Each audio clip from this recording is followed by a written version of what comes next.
higher the glutathione levels in people, the less disease they have, and the longer they live. Very, very clear. Glutathione is a naturally occurring molecule that helps cells fight off toxins and defend against diseases, according to Dr. Joseph Pizzorno, who has worked in health and nutrition for 50 years.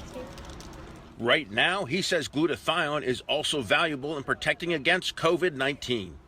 There's no question whatsoever. Your glutathione is depleted, you're more susceptible to this damage from the COVID-19. The potential correlation between glutathione and vulnerability to the coronavirus was first reported by medical researchers in Russia. They found COVID-19 patients with moderate and severe illness had lower levels of glutathione. That's one of the reasons why Dr. Tristan Brandhorst says what he's discovered is so troubling. I'm ringing the alarm bell. Dr. Brandhorst is a senior research scientist at the University of Wisconsin. He says he's found glutathione levels may be weakened by a common pesticide sprayed on everyday fruits and vegetables.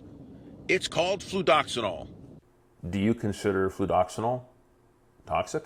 Yes, absolutely I do. But the EPA doesn't consider it toxic.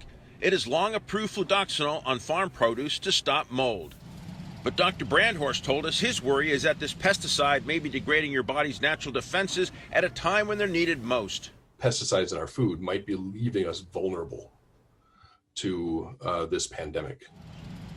Dr. Brandhorst says more study is needed to fully understand why this pesticide impacts glutathione levels.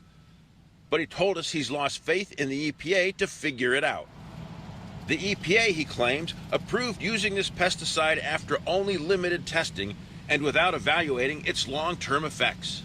They have this model where it has to kill rats in a study, and without that data, they don't have what they need to regulate it. And that just seems outdated.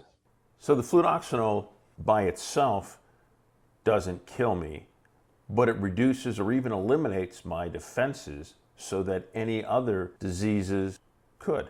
That's precisely the case. The EPA maintains there's no concern when it comes to fludoxonil, saying they approved the pesticide after reviewing numerous studies of short and long-term effects on the body.